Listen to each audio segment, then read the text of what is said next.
Napakabilis po ng pag-release nyo ng mga program funds during the past 3 years, di ba? 2022, 2023, 2024, 2025. At alam naman natin yung iba dyan sa mga unprogram funds ay ginamit sa hindi importanteng mga programa. And yung iba ay nasangkot pa sa corruption, di ba?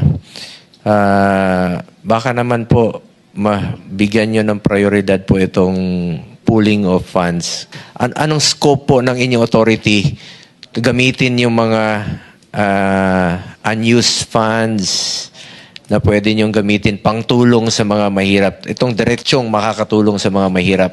At paano nyo masisiguro na makakarating talaga to sa mga mahirap nating kababayan? I-reprioritize po yung spending nyo po sa ating finance manager. Yun, nakasalalay rin po sa inyo ito. Kasi hawak nyo yung pondo ng bayan at unahin nyo lang po yung mga kababayan nating mahirap na walang magutom po dito sa krisis na ito.